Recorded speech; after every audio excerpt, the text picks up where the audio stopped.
Hello, everyone, and welcome to another episode of Broken Beautiful Me Stories of Hope, Gratitude, and Resilience.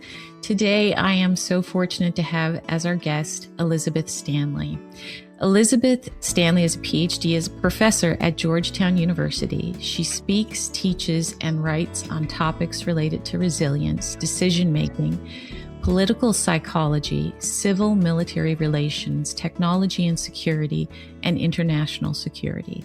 She is the award-winning author of Paths to Peace about the domestic politics of ending war, and the international bestseller Widen the Window, Training Your Brain and Body to Thrive During Stress and Recovery from Trauma, about the neurobiology of stress, trauma, and resilience. She's the creator of a research-backed resilience training program, Mindfulness-based Mind Fitness Training, MMFT, taught to many thousands in civilian and military high-stress environments. MMFT research has been featured on 60 Minutes, ABC Evening News, NPR, and in Time Magazine and many other media outlets. Earlier in her career, she served as a U.S. Army intelligence officer in South Korea, Germany, and on 2 peacekeeping deployments in the Balkans. She's also a certified practitioner of somatic experiencing, a body-based trauma therapy. Welcome, Elizabeth. It's so nice to have you here. Thank you, Kelly, for having me. It is so wonderful to be here. And please call me Liz. Okay, thanks. So, just to get us started, your resume speaks to the depth of this work, and your book Widen the Window explores how stress and trauma shape our minds and bodies. So, what inspired you to connect the neuroscience with mindfulness? That's a wonderful question. And, Bessel van der Kolk, who is a longstanding trauma researcher, I invited him, asked him if he would do the foreword for my book. And the first sentence in it, I think it really captures it very well. Um, all research is in some ways me search. I mean, in my case, it was really trying to understand what was happening in my own mind and body after so Mm. many decades of chronic stress and repeated traumatic events that by the time I was in my late 20s really left me in this very debilitated state, both physically with a lot of chronic health conditions and also psychologically. I was battling PTSD and depression at the time. And so Mhm. it started not as the main thing, but as the wanting to understand what was going on in myself and experimenting with different techniques and seeing how many techniques that were offered as good paths forward weren't working for me and no one could explain why, and then wanting to understand what's going on here. So um, the book and MFIT both, and that's how we pronounce that acronym, MFIT. I graded the course and then watching all of these other people in high stress environments having reactions very similar to mine, which are not the ones that everyone had said we would be having. And so I really wanted to share the path that I had learned first in my own mind and body, and then tested in many other minds and bodies. Um, and it was really freeing for me. And I wanted it to be freeing for others to Mm. realize that so many of these symptoms that I experience, that others experience, there's a very lawful reason for them. Um, they're not saying anything about me. They are neurobiological conditioning that's playing out. And it was very freeing because I had been taking it very personally about something is wrong with me. And to Yeah. be able to reframe it with a science understanding and then understand scientifically what the leverage points were that would shift it and being able to use those and see the shifts. It was hugely empowering for me. And I Mhm. wanted to be able to share that with other people. That's beautiful. For people who don't have an understanding or haven't, met someone who's experienced PTSD, can you just kind of give an overview of that for the audience? Yes. The clinical definition of PTSD is someone who has experienced a traumatic event or has been present at a traumatic event of a close loved one or a very close friend, a close work colleague. So it's either they've experienced it or through our social wiring, they are watching and observing and being with someone else who's experienced it. And then having a series of reactions afterwards that are usually in several buckets. One, avoiding situations or emotions that bring up the memories of that thing, that Hmm. event. The second,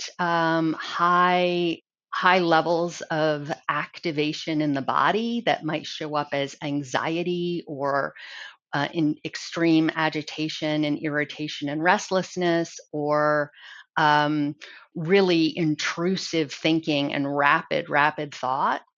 And then the third is usually a sense of disconnection and isolation and numbing. And it isn't that all three are necessarily present at the same time. There can be kind of waves between them. Hmm. In my experience, my lived experience with PTSD, and in many of the men and women that I have worked with, um, most people who experience PTSD initially experience a lot of the hyper arousal, that sort of stuck on high, where the system is constantly agitated, and there might be a lot of insomnia. There might be intense activity and hyperactivity and busyness to cope. Hmm. And there might be a lot of symptoms associated with the mind and body stuck on high. But the longer someone is living with this dysregulated condition, the more the system then will start shifting into stuck on low, where they might have chronic fatigue, chronic exhaustion, depression, apathy, feeling really kind of checked out. So for me, by the time I was diagnosed, I was already down in that second stage. And then there's a third stage, especially for those of us who experienced early childhood trauma and then successive shock traumas as an adult, where the system begins then to oscillate between that very high aroused state and then that very low arousal state. And you can kind of go back and forth. And what's going on actually on some level is the mind and body is trying to manage an immense amount of activation in the system and dysregulation in the system. And it's trying to kind of move through that energy by having these swings. But unfortunately, none of it is having a chance to really get completed and discharged, and that's why it can last for, it can continue for a really long time until there are some shifts in the system that the system can begin to feel safe enough to start that down regulation process, which is Okay. part of what I teach. So tell me about the training. So with the military, what would you do, and how did they react to that training? Yeah, well, when I was first sharing it, it was 2007, so long before mindfulness had really taken off in many non-medical settings. I mean, at that point, MBSR, which is a mindfulness program usually used in medical settings, that was had existed a while, but moving it to other locations had not happened, and I was really the first to kind of bring it into military settings. So there was some skepticism, but because I had been in the Army myself, because I had deployed myself, because I had experienced the downstream effects of unresolved PTSD. By the time I was teaching, it was resolved but I had been where they were. And I think Mm. many of the soldiers and Marines that I was working with in the early years gave me the benefit of the doubt because they're like, she's been there, she's done that. I can trust it at least enough to try it. And I really encourage skepticism. We can't, with anything we do, we can't just sort of take it at face value. This is an experiential thing, and we need to experiment with it. We need to try the exercises and skills, see what's happening in our mind and body, and see if it lines up with the science I'm telling you. And it will. And that is important for the mind and body to learn. Oh, there are specific things I can do with my attention. And if I do this, it's going to do that. And if I do this, it's going to do that. And to begin to really, from the inside out, experience the lawfulness of it provides tremendous leverage for someone who is struggling with a lot of symptoms. I Mm. was mostly training people who were pre-deployment, meaning they were about to do a combat deployment to Iraq or Afghanistan. But almost all of them had already deployed at least once or twice, or in some cases, 4 or 5 or 6 times before.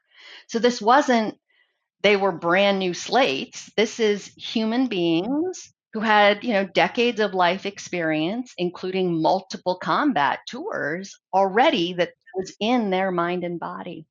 So almost everyone was already struggling with some kinds of symptoms of loss or physical ailments or anxiety or depression or PTSD or survivor guilt or a range of different ways that, especially in high stress populations, people might suppress or compartmentalize emotions and then it gets expressed in the body. And in the trauma literature, that's called somatization, where we kind of sublimate our intense emotions by redirecting them and they come out kind of sideways in physical symptoms. So many of the men or women would say, I'm totally fine, but they're dealing with crippling migraines, or I'm totally fine, but they're dealing with tremendous gastrointestinal problems or really incredible insomnia and sleep issues. All of that is really common in these high demand kind of work environments where they don't feel that they have the space or time to kind of really look at and be with the emotion. And so they park it and it comes. That's what happened with me. I lost my eyesight. I had really bad respiratory problems. It took many years of starting to calm the system down before I could start really attending to the emotions underneath. So I went very far away from your question. I'm sorry about that. Your question was, so what am I teaching?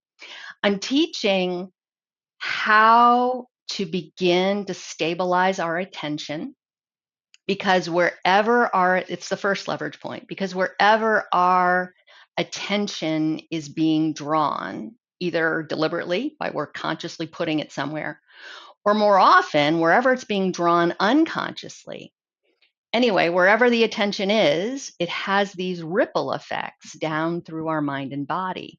Mm-hmm. Whatever we're attending to, that's what our survival brain is perceiving and then assessing, is this threatening or not? And then from that, this is threatening, this is safe. From that initial unconscious assessment, it ripples into the nervous system and down into the body. And for someone who is activated or dysregulated, that unconscious process is usually the survival brain is perceiving, no, this is dangerous. And so it's turning on a tremendous amount of arousal in the background all the time. So the first thing is being able to know, start seeing where the mind is unconsciously, where attention's going, and then to build the skill to see it, redirect it, direct it to something that the survival brain will perceive as stable and safe, and then help the system begin to stand down. That's Mm. the first leverage point. The second leverage point is everything about our neurobiology is the result of repeated experiences. And Okay. again, most repeated experiences that humans have are happening unconsciously. We're not aware of what's happening at a micro level in a repeated way in our minds and bodies. But where we are today is the total accumulation of all of the repeated experiences that our mind and body has had. So, whatever we choose to invest in intentionally in a consistent, repeated way, it can begin to shift that. So it really is this very kind of simple, not easy, but simple process of where's attention? Do I need to redirect it to something safe? Helping the system come down, being aware how the system came down, and then doing that again and again and again. And the exercises in the course are all built around creating the both ability to train that attentional stability Mm-hmm. and to be able to build this tolerance over time to be able to bring attention into the body and tolerate discomfort without the system getting higher activated again, but to be able to tolerate it enough for the system to then begin to shift and downregulate. Mm. That's fascinating. That is, and so tell me about the response when they started using this method. I mean, it sounds like that could be a life-changing thing. Not overnight. I mean, you would have to. Not not overnight, but the course is the original version of the course was designed over 8 weeks, and it's 20 hours of training over the 8 weeks.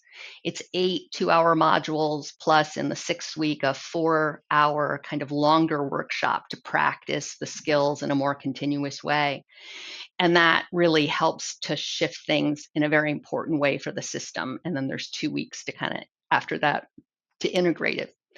Um, it was amazing. The ones who jumped in with the most willingness to say, all right, I'll give this a try, like I have nothing to lose, were usually the ones who were struggling the most. And they might not have Mm. self identified around all of their work colleagues because they did this, a whole platoon would do this together. So they were doing it with their work colleagues. They wouldn't necessarily share with their work colleagues that they were struggling, but they shared one on one with me. And those were the ones who jumped in. And usually by about week 3, they were already seeing some really big shifts that both helped them feel empowered and then also gave kind of a fuel of momentum. This is working. Yeah. I'm going to keep doing this. Right. Um, it was fascinating. We have a lot of peer-reviewed scientific published research from 4 different big neuroscience studies and stress physiology studies with Marines and soldiers. And on average, they were practicing about 12 to 15 minutes a day across these different studies. And yet, the material shifts that we saw in their cognitive performance with cognitive tests, in their brain imaging, we did fMRI, brain scans, in their blood and saliva biomarkers of resilience, in their Wow. heart and breathing rate. They wore a harness as they were going through mock combat drills. So we had moment by moment what's going on with their activation levels. They get very activated at the moment of, an IED explosion or an ambush, and they were coming down afterwards much more rapidly compared to the control group that stayed in that activated state. They just did not, their systems did not know how to come down. And I think the more research we did and published, the more it was like, oh, this thing does work. And it began to have some momentum there. So over time, it got easier and easier to explain to people what's going on with this. But the Yeah. first 2 groups, they, I think what leads most people on a journey of transformation is the suffering that they're living with and the realization that I can't live this way anymore. I Hmm. have to find a different path. And yeah, I was that was my experience. I always see that in the other people that show up into these classes with me. That's so beautiful to think about, you know, and having, you know, we all experience our struggles, but that you gave them this tool that could, um, you know, with their own autonomy, that they could use themselves to work through those emotions. I think that's so powerful. It must have given Yeah. them, like, to give back their power, because um, when you are in a crisis and, you know, you've suffered a trauma, um, you do feel out of control with your brain. Yeah. Yes. Yeah. Yes. In fact, that is a core definition of trauma. You know, conventionally in our culture, we think about stress and trauma as different things. They're actually a continuum. And where we are on that continuum, it has to do with both elements of the thing that might be causing stress, you know, the traffic or the bills or the boss or the chronic health condition that I'm, you know, could be an internal stressor too, and how Mm-hmm. the survival brain is perceiving those stressors that are perceived as novel or unpredictable or uncontrollable or threatening to our physical survival or threatening to our sense of identity. All of those characteristics of a stressor will lead the survival brain to turn on more stress arousal. But this is where the continuum part happens. The second aspect of that assessment process, this is that totally unconscious survival brain assessment process. We're not thinking about it. This is happening because of our prior conditioning. That second aspect is the survival brain is weighing, what kind of resources do I have to meet this challenge? Mm. And in that part of it, it's really assessing, do I have choice? Do I have agency? That's its most important thing, is it's assessing, do I have choice here? Do I have some kind of control here? Do I have support and help here? And if the answer to those questions is no, or not a lot, if, you know, the survival brain basically perceives us as helpless or powerless or lacking control, those three aspects of that assessment, that's what pushes us into the zone of trauma. And so I Mm. really designed this course entirely with the goal that I want people to be able to access choice and find a sense of agency, even when the situation feels incredibly chaotic or disruptive or, you know, extremely stressful. That if we can still find agency, it will protect against the worst of the trauma possibilities. Like we'll be much less likely to go into a freeze response. We'll be much less likely to develop PTSD later on. And Mm-hmm. that all comes from having built inner resources. Yeah. The do I have power? Do I have agency? Do I have control? It's not like, do I have control in this situation? That's a piece of it, but it's much more, do I have the inner resources to meet this thing? And that's what I really want to help people learn, because as you put it, it gives them autonomy. Mm-hmm. That is fascinating. So the your book is called Widen the Window, and I read also that you emphasize the importance of the window of tolerance. So let's talk about this window. I'm very interested. Yes, I had not initially planned to call the book Widen the Window. It had a different title earlier on, but the longer I was writing, the more I was like, you know what, this has become so central to the way I'm framing the material here that it's like it has to be the title. So the window that each of us have, we each have a window of tolerance to stress arousal. And the width of our window is whatever our window is. When we're inside of our window, our thinking brain functions, our ability to make decisions and communicate with words and evaluate and plan and strategize and follow through on things, all of those kinds of functions, and willpower. It's also a thinking brain function. All of Hmm. those and our survival brain functions, that unconscious threat assessment process, that unconscious survival strategies, fight, flight, freeze, and the unconscious ability to downregulate and rest and recover. All of those functions are always online no matter what. That's why I call it the survival brain. But the thinking brain functions, they begin to go offline when we're experiencing chronic stress, arousal over time, or if we're at those very high arousal levels like trauma. And we know our thinking brain has gotten degraded when we're really burned out, when we have a really hard time rousing, we're procrastinating a lot. We can't rouse any willpower. We're finding that we're losing our keys, or we keep misplacing things or missing appointments. So our explicit memory's gotten degraded. We're having a really hard time concentrating. We keep getting distracted. Like we read a paragraph 6 times and it's still not, sinking in. All of those are kind of examples that our thinking brain functions have gotten degraded. So when Mm. we're in our window, though all those functions and the survival brain functions are both online and fully working together.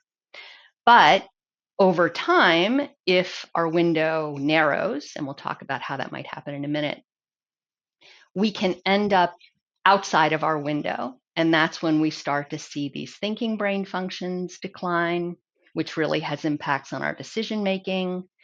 And when we're outside of our window, our social wiring begins to get off kilter. Social Hmm. engagement functions go offline. So we are much more likely to perceive neutral or even pro social cooperative responses from people. We're much more likely to misread it and get defensive. We're much more likely to pick up stress and emotion contagion from other people because we don't have the hormones flowing that are needed to help us block that contagion. So, Hmm. compassion fatigue and burnout become more often. We are much more likely then to not be able to help our system feel safe enough to downregulate. So, it begins to become a vicious cycle. So, the width of our window is really critical. And our survival brain is going to perceive the most inner resources when we're inside of our window. So if our window has gotten really narrow, we spend a lot more of our life outside of the window. That helps create more and more kind of snowballing of the next thing happens. We meet it with not enough inner resources. Our system finds that traumatic. Then we have more symptoms. Then we narrow our window further. You can kind of see how it cycles Yeah. on. Yeah. So, what is the window of tolerance?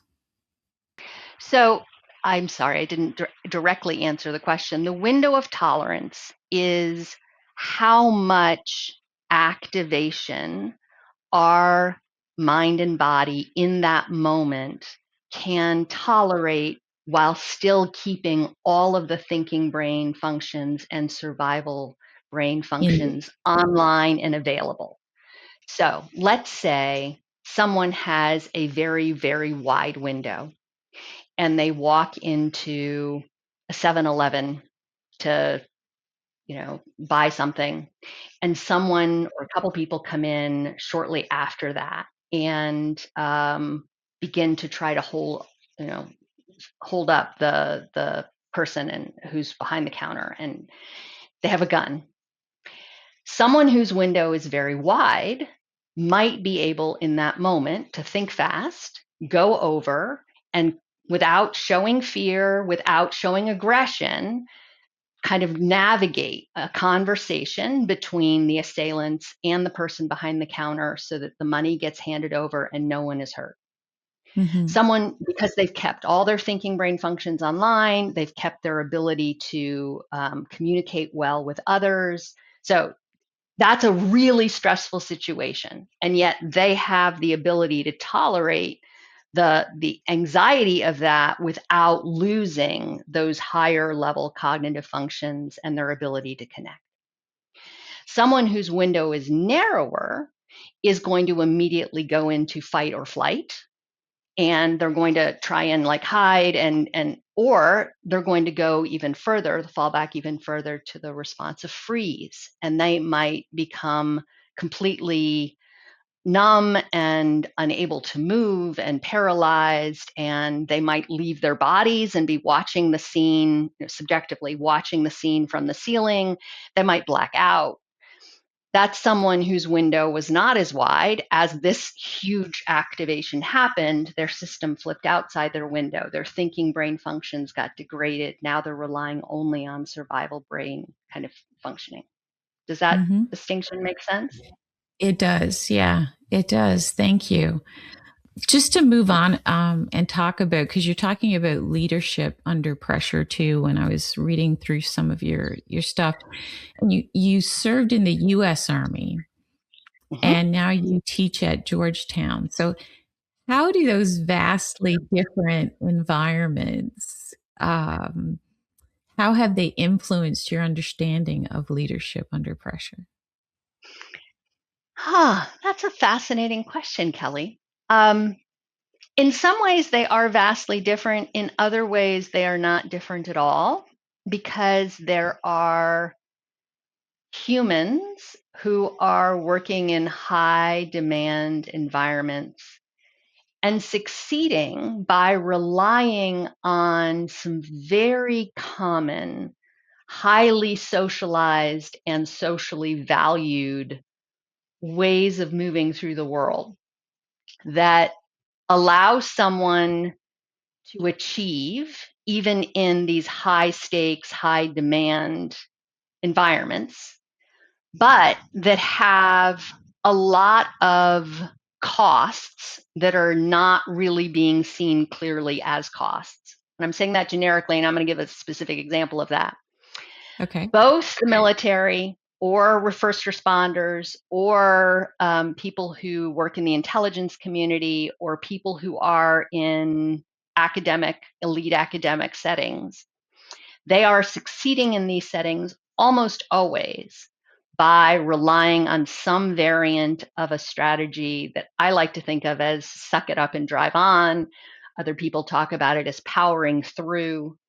It's this capacity to um, experience intense emotions or physical pain or even social pain or disappointments and just kind of compartmentalize it, suppress it, put it to the side, and keep going. And that strategy is extremely helpful in like an extreme crisis. When, like, if someone was in that 7-Eleven example I gave before, you would want someone to be able to like put all their terror into a box for a moment and be able to keep Yeah. their thinking brain together and to have a conversation and try and resolve it without shots getting fired. And they're trained in all these environments. People are rewarded for being able to do this. It works really well for the crisis. It is not a very successful way to move through the world habitually over time. And yet, in corporate settings, in high stakes media settings, in academia, in all those first responder military settings, they're socialized, and the culture within that organization kind of values that. That's the way the group moves through the world all the time. But that compartmentalizing and suppressing and pocketing off, it's having costs because in the moment that someone is living kind of from their neck up, trying to do the thing and move through the world, their survival brain is still in touch with all of it.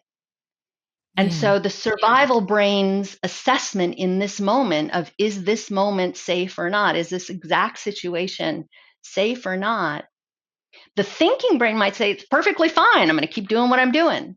But the survival brain is assessing, oh, I'm sitting with chronic tension through this whole part of my body. I'm sitting with this slight nausea that the thinking brain's not aware of. I'm sitting with all this sleep deprivation because I've had insomnia and I've been up all night, with my mind racing. The survival brain is assessing in that moment, I'm under threat, and it's turning more stress arousal on. And so it's often the case, people who work in these high demand environments, many of them come from really challenging upbringings as well. And they learned adaptively in those upbringings to kind of put it aside. They've been sitting with it a long time. The costs will come due at some point. And Mm. that's when someone has a really big disruption. It might be a loss. It might be a loss of a loved one. It might be a really big medical diagnosis that wasn't expected. It Yep. might be losing the job. It might be something. And at that moment, all of this holding it together in a particular way, the system just will begin to crack. And in retrospect, telling the story, people often say, oh, well, it was that one event. It wasn't that one event. It was this way of moving through the world, kind of constantly narrowing the window, narrowing the inner resources, so that by the time the one thing pushed over the edge, it exposed all of this prior dysregulation that had not been attended to.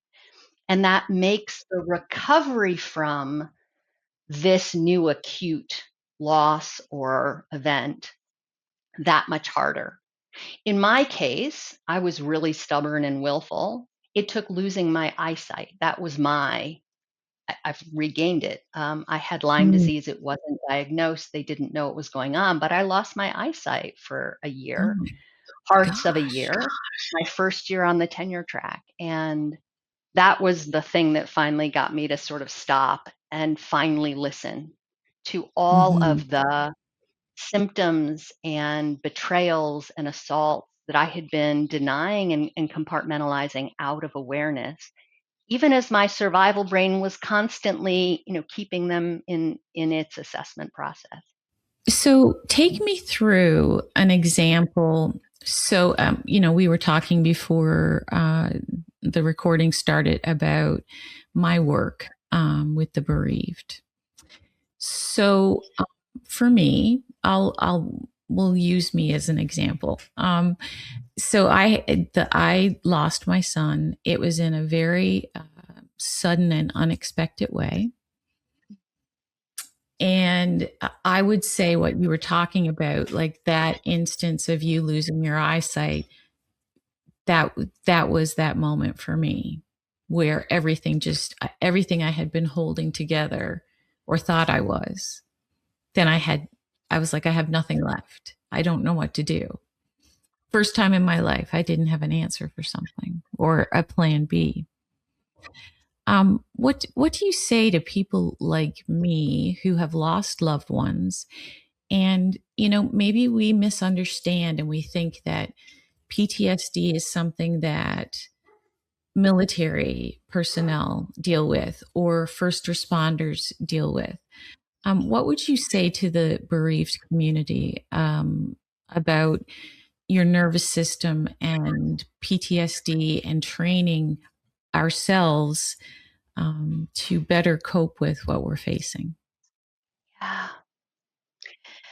It is so fascinating to me how much PTSD in the wider collective consciousness has been limited to either combat veterans or first responders, who've dealt with big natural disasters or terrorist attacks or mass shootings, or survivors of sexual assault and abuse. Like that sort of is the category most people say, oh, those are things that PTSD is allowed for, or kind of that isn't how it works. And it isn't the event. PTSD is not in the event. PTSD and trauma is never in the event. It's in the mind and body and how they are meeting an event. And Hmm. it's entirely in how they are meeting it with a sense of, do they feel powerless or helpless or lacking control in this situation? And every death involves that way of meeting it, because we are not in control around death. We are not able to stop it, or we can maybe help it along if we have if there's someone where it's clear they're going to be dying and we can help them do it in a way that feels right for them and we can be part of that journey. But we still can't stop it. There's always going to be a traumatic response to death. And I'll say one other thing. There's always also, and this is not just human, every species experiences grief. Grief is the result of something that was dear, it's now lost. And Mm-hmm. grief is the physiological and psychological adjustment to the new state of that loss, that the thing that is lost not being there. But how long that process takes varies. And one of the things that affects how long that process happens is how many inner resources we have, whether we're inside of our window or not, and especially if we are inside of our window, if we have the skills to be able to meet emotion, especially very incredibly intense emotion, and to recognize it as one of the ways the survival brain is sharing messages with us, and take the information that the survival brain is sharing without blocking it, without dismissing it, without denying it, without criticizing it or judging it, because it's a wave of energy that the survival brain is sharing a message through. Can we take that information and then allow it to kind of move through and discharge? Because it Mm-hmm. is a wave of activation. I had several losses earlier in my life, long before I created MFIT or understood all this science. And the grieving process during those was way harder for me than grieving since I have learned this. And the real distinction for me was so much of grief involves emotions that our thinking brains have a lot of judgment about, and especially judgment about expressing to other people and what it might be signaling about us, that I'm weak, or I'm Yeah. I'm not, I'm incapacitated, whatever. And I spent a lot of time literally swallowing my grief when I had earlier grief. Like I was walking around with this perpetual lump in my throat, and I wouldn't let myself cry. And it was just sort of shoving it under and shoving it under and shoving it under. And it actually was I now know, undermining my resources internally to keep doing that. And it took an immense amount of energy, like consciously trying to hold it in place. And it was Mm-hmm. energy that couldn't be redirected for starting to transition to what comes next, because it was trying so hard to keep it in place that it was blocking the shifting that needed to happen. Grief is about the shift, and it was blocking the shifting. And so the grief wasn't happening. It was just wave after wave after wave of sadness that I shoved under. But I wasn't letting the grief happen because of that. Now that I understand what I understand, a big part of MFIT, and I have had many people come to MFIT who've experienced tremendous loss as a part of their trauma. So they're doing both grief and trauma healing at the same time. Mm-hmm. It's learning to tolerate these emotions, to allow them to be there, and to learn how to titrate them. Because I remember from my experience, and I've had so many people say to me, I'm afraid if I start to open the door to this, it is going to overwhelm me, and I'm not going to it'll never stop. Like, that's the thinking brain belief about it. Actually, in truth, neurobiologically, a wave of emotion is never really longer than about 90 seconds to 3 minutes. And when we have learned to be able to tolerate that wave and to know how to direct our attention to fully honor the wave, but then to let the wave wash through and discharge the activation. The first time we do that and we see it works and we see our system settle, it is a profound moment for the survival brain in rewiring to begin to realize, oh, I have agency. I can experience this emotion. It's not going to kill me. And I'm going to come out in this much more grounded, calm place on the other side. Once we've done one of those, it becomes easier to do that multiple times. And again, repeated experiences, it Yes. allows the grief to move through. And that grieving process of shifting to starting to find the new stable ground after the loss for what comes Hmm. next, that process can be much more easeful. It's not going to be easy, and it's not ever going to end. The loss will always be with us, but it makes the process a little bit easier to tolerate and manage. Yeah, I love that. I have a couple of questions about it. What do you feel about journaling and writing in a journal when you are when because I've written a lot about my loss, and I've talked to a lot of people who journaling is a very important component of how they work through their emotions. And just if you can give me your thoughts on that and how it plays into this whole system. Absolutely.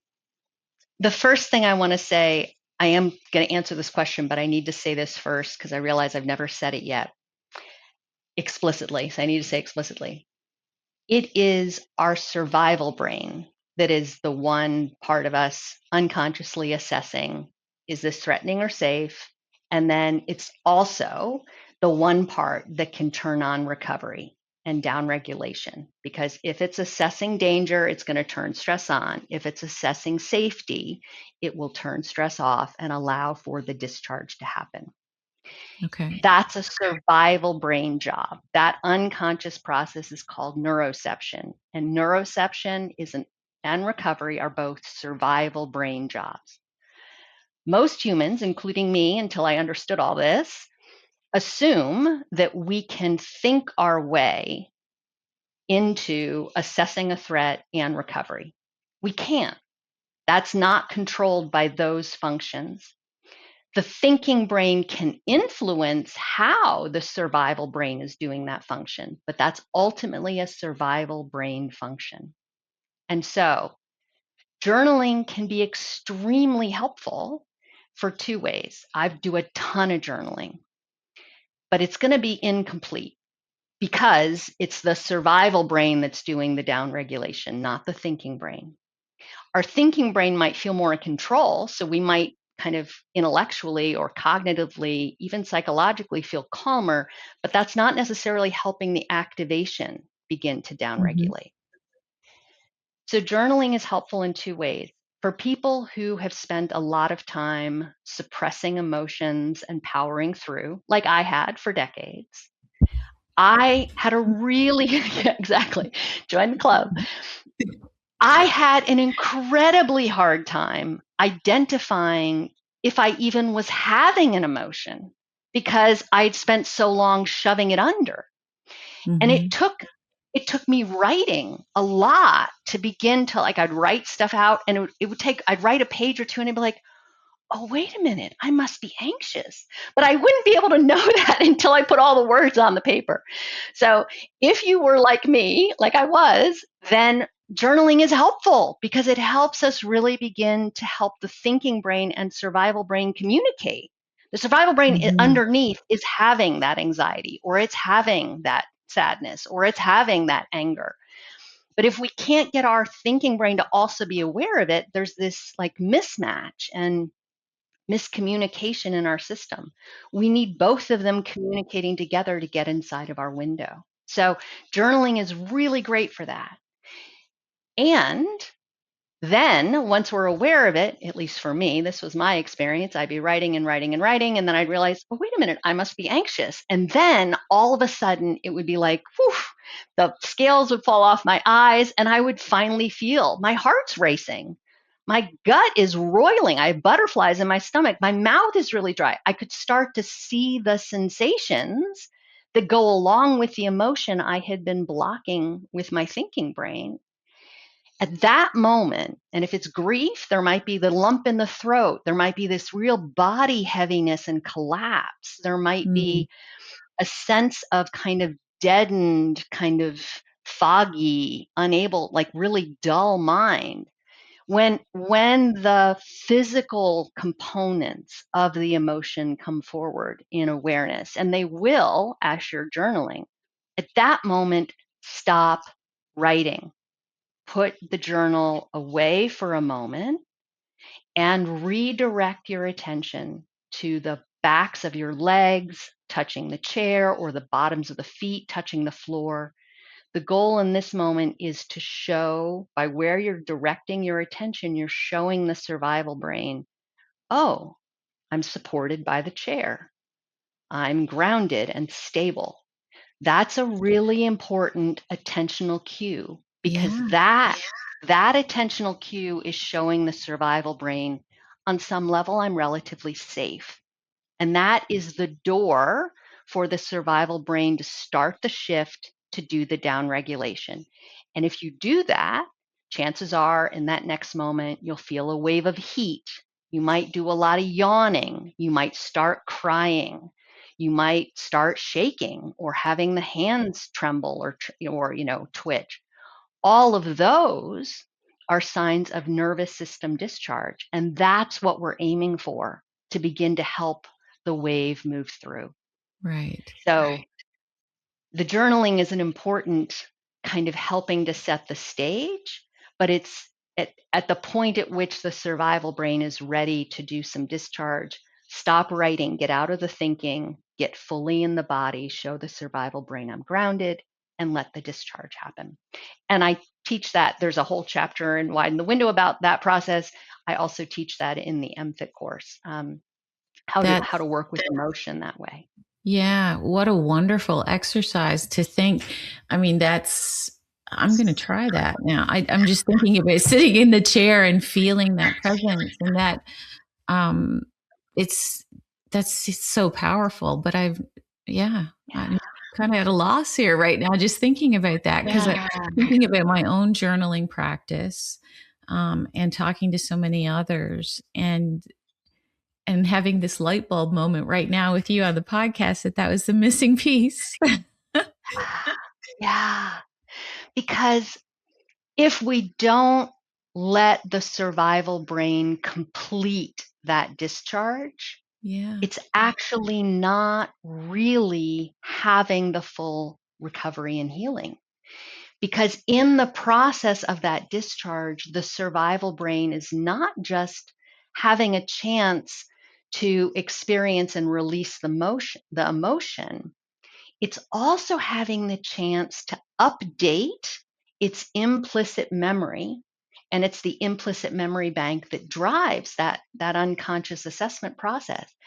It needs to update the implicit memory with the new learning. Oh, wait a minute. I had choice and self-efficacy here. Like, by where I put my attention, it led to this really great outcome. I'm not as helpless and powerless and lacking control as I had been thinking I was, not thinking, but as I had been assessing that I was. And when we do that over and over and over again, that's what begins to widen the window. Mm.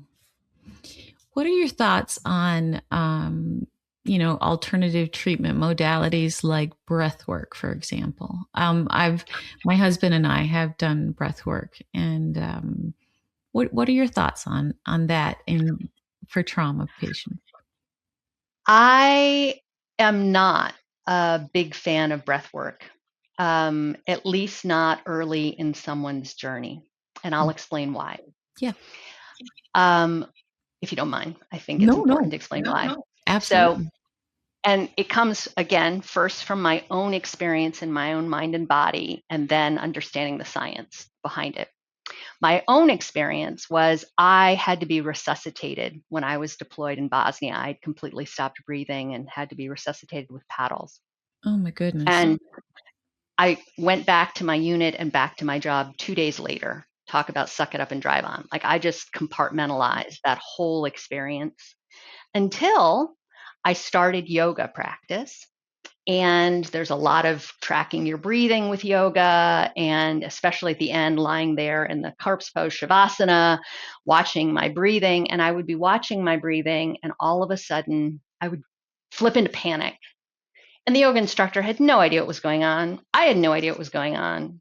I stopped doing yoga for a bit, and I was using mindfulness training. And again, the first instruction for most mindfulness programs is to pay attention to the breathing. And the reason they give is breath is a very neutral sensation, not for those of us with histories of trauma and freeze. So Mm. I'd pay attention to my breath, and I would not just flip into panic or get like really anxious and have my thought racing and feel like I was going to jump out of my skin. But it would often, like, I would have renewed insomnia and I would lose my appetite for the next 2 days, 3 days. I would have this big surge in my PTSD symptoms. No one could explain what was going on. And it wasn't until I began to really understand polyvagal theory with the nervous system and understand. I'm not going to go into it into a lot of depth here, but for now to say, we have fight and flight, which everybody knows that comes with sympathetic arousal. And if our survival brain is perceiving neither fight nor flight are working, it will fall back to the older evolutionary response, which is called freeze. Mm-hmm. Freeze relies on one branch of the parasympathetic nervous system, the dorsal branch. And freeze is, as its core, a response that is supposed to help us stop and first conserve oxygen. So breathing gets very, very slow. Mm-hmm. And second, it is supposed to help us begin to have some distance from what's going on, because we may not be able to, it's starting to shut the system down if we may not survive. Anyone who's had a very intense traumatic event happen has some variant on the freeze spectrum. You know, it can be a mild freeze but any freeze involves the breathing system having been kind of locked down to some level. Right. And so Okay. if we have unresolved trauma and we have a lot of um, dysregulation in our mind and body, when we start to bring full awareness and attention to breathing without having already created a sense of safety and stability for the survival brain, we bring the attention there, the survival brain is likely to pop into unresolved traumatic memory capsules from prior freeze events. Mm. And that's what was happening in my case. It was Yes. popping into unresolved memory capsules from my resuscitation in Bosnia. And then with any unresolved memory capsule, if a survival brain taps into it, it's as if that trauma, from the survival risk perspective, the trauma is still ongoing in this moment, and it will begin to manifest the level of activation that was there in that moment. And if someone is not Mm. working, if someone doesn't understand this, or they're not working with a very skilled clinician who understands how to guide someone out of that, it runs the risk of re traumatizing, flooding that survival brain and re traumatizing it, reinforcing that implicit memory that I am powerless and helpless and lacking control. And I did that for many times that first year until I began to understand. So Yeah. in MFIT, we don't do any awareness of breathing until week 5. There's a Mm. whole lot of other exercises and a whole lot of other places to direct attention. We go first to begin to show the survival brain it's safe to be paying attention in the body. And then we advance to paying attention to breathing. That's one reason why I'm not a big fan of breath work. The other reason, and I know I'm running long on this, the short version is the discharge process has to be led by the survival brain. Our thinking brain might be like, oh, I finally understand what has to happen now. Let me just make discharge happen. Nope, that's a thinking brain override. It has to emerge organically from the nervous system and the survival brain if it's going to be real discharge. And many breathwork techniques are taught as conscious, top down, thinking brain directed ways to guide our breathing. When we're doing it top down, that's not true discharge and recovery. Right. It might be helping us feel calmer, but it's not getting to true discharge. So it's just like if we're having a lot of anxiety and our thinking brain says, I'm okay in this moment. It's fine. There's nothing happening around me that's really scary. That's going to help the thinking brain feel calmer. That's not working with what's happening from the survival brain. So this is very starting from the survival brain. That's not to say breath work is wrong or bad in any way. It's very effective, especially in certain situations where we don't have time to really let everything kind of move bottom up led. But it's going to always be incomplete because we need the bottom up process to have the true complete discharge. That makes a lot of sense to me. Thank you for explaining that in detail. So, because that's very, very helpful. Especially week 5. So you go through all of these other things to prepare that person to then, Yes. yeah. Yes. Thank you for that. I'm going to ask you an easy question now. I know we're short on time, but I want to ask this question. It's not an easy Please. question. How do you see the intersection of trauma with systemic issues like racism, inequality, institutional violence playing out in our nervous systems?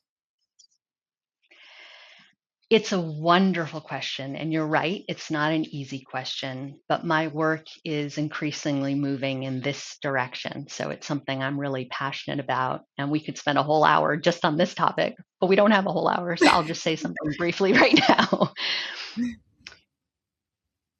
One of the most profound ways that people living today are narrowing their windows is through relational and systemic institutional trauma, because there are all of these systems in our culture, in our society, that are set up in ways from the past, often unconsciously, but they're still here, set up in ways that leave a survival brain feeling helpless, powerless, and lacking control.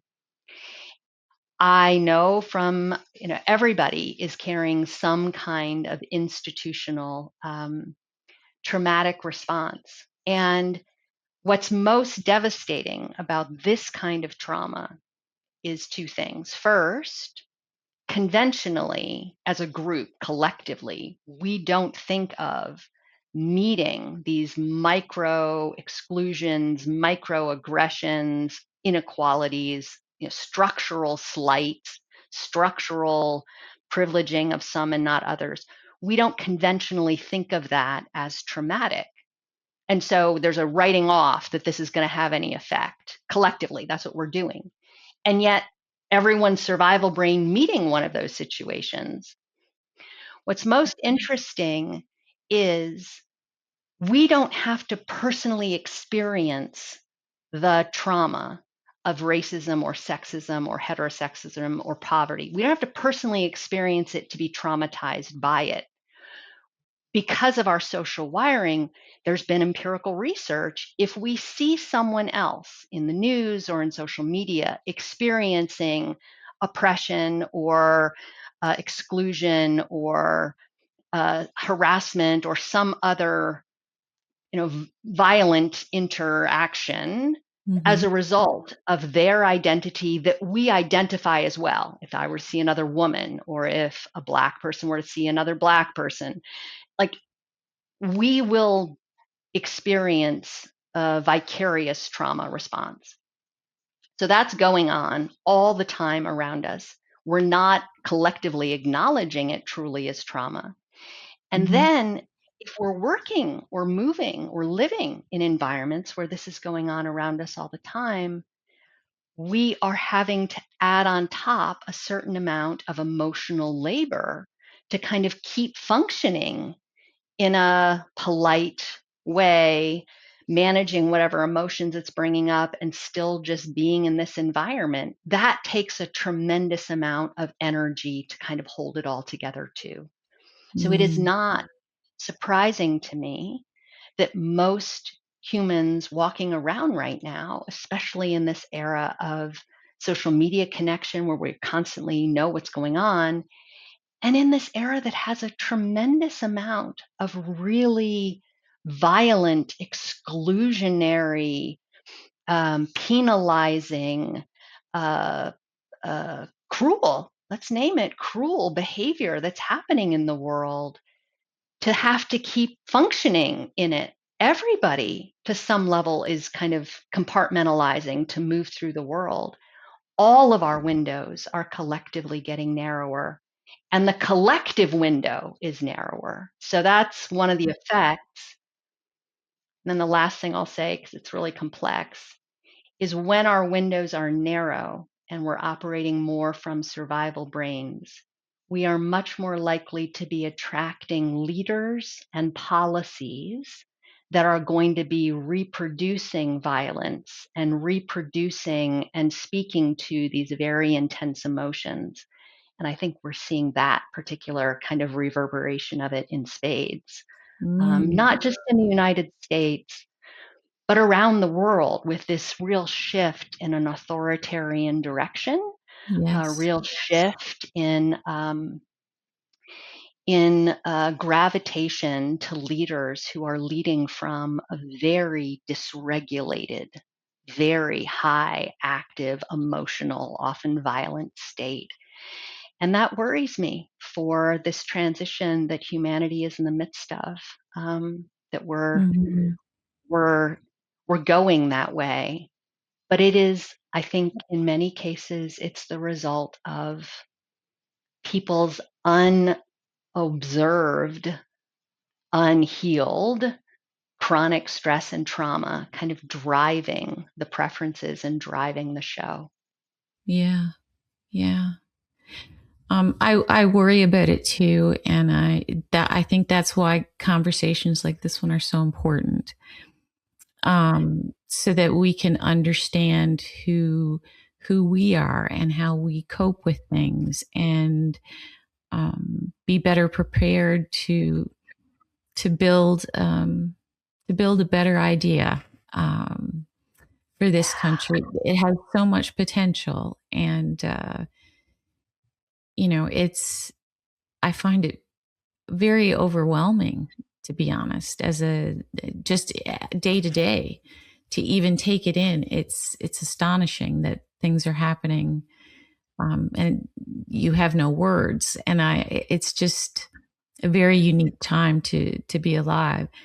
With that said, last question. Looking ahead, what gives you hope about how our society is growing and how we are gaining a better understanding of human potential?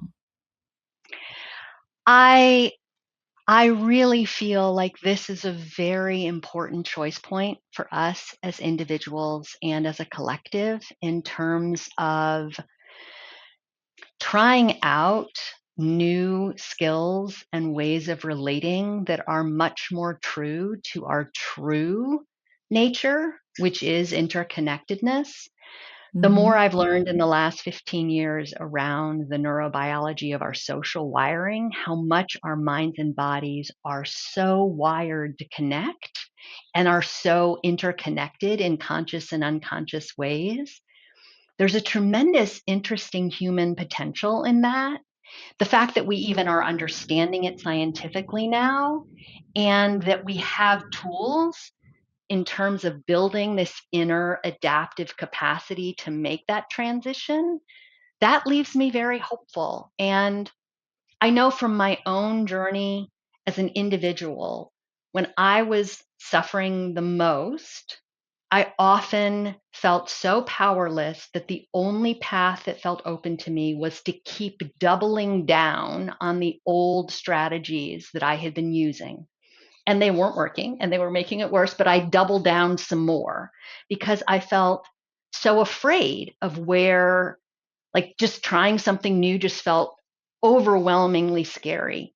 Not at a Mhm. conscious level. It was just, but at some point, the doubling down, even, it's like when someone hits that rock bottom. It took that. It took losing my eyesight for me to finally say, all right, I'm going to finally try something different. I'm watching the kind of waves of what's happening in this country and other parts of the world. And I just see all this collective doubling down on the old ways of moving through the world, all of them thinking brain driven, all of them disconnected from the neck down, all of them disconnected from the truth of how deeply interconnected we are and how humans' superpower is our ability to connect and cooperate. We keep Yeah. doubling down on the old thing. At some point, we are going to collectively hit the point where we realize, oh, okay, this is just, it's totally bankrupt. While we're waiting for that point, and even as we are watching the doubling down, those of us who understand what's different, we can be practicing and in putting in place and doing the different. And because of that interconnectedness, that too is going to ripple. You know what I mean? Like, Yeah. one of my favorite things about the window is our window is always the way that we are communicating to those around us at an unconscious level. Like, I am sharing my regulation, or Mhm. when I'm more dysregulated, I'm sharing my dysregulation. But it isn't like, I don't think we're going to have to hit 50% of the population for the tipping point. I think it happens much sooner than that. And so on the days when I read the news and it feels just hugely overwhelming and helpless, I come back to what I am choosing to do with my mind and body and how I'm showing up to each interaction I have today. That actually has impact on the whole because of the interconnectedness. And that doesn't it doesn't write off what's happening, but it doesn't leave my system completely paralyzed with what's happening. And it's helping it's helping to other systems to spark and realize we each have that agency, we each have that choice. And I'm hoping Mhm. more of us can make that choice collectively together. I have great hope that we will. I do. I do too. I do too. Mhm. Liz, Yeah. I cannot thank you enough for being so generous with your time and your knowledge. I want to go back and listen to this episode a couple more times so that I can kind of absorb more of what you said, because you shared so much valuable information, and I just want to thank you deeply for the work that you are doing. It's so important, and I hope you'll come back and talk again. I would love to come back and talk again. I have so enjoyed our conversation, and I feel like we opened so many doors that we could have stepped further in. We went like into this vestibule and then into that vestibule. Like, I feel like there's more there, and it would be I fun know. to do that. It As really we were would. going through, I was like, I want to ask this question and I don't have So yes, I hope we can make that happen. And in the meantime, I hope that your listeners will check out my website, elizabeth-stanley.com. You can join my mailing list and get the first exercise from MFIT. It's a 5-minute exercise that teaches how to train the survival brain to pay attention to the butt in the chair and the feet on the floor, the part that we kind of to help build for that journaling skill, but even on its own. And in 2020, I partnered with Sounds True Foundation, and we created an online on-demand version of MFIT. So it's Oh, available wow. for anyone at any point to start. It is over an 8-week period. It can take it's lifetime access, but you need at least 8 weeks for the content to unlock and drip. And I run Q&A sessions for people that are in the course so they can come and get some live guidance while they're doing it. So I'm hoping that some of your listeners might want to check that out as well. And the links to get there from my website as well. Anyone who's worked in a public service role, a teacher, a medical worker, health worker, first responder, military, they can apply to get complimentary free access. So all that's explained on my website too. That's beautiful. And we will have all of this information in the show notes as well when we release the episode. Liz, thank you so, so much. I hope you have a beautiful day. Thank you so much, Kelly. I hope you do too. This was great.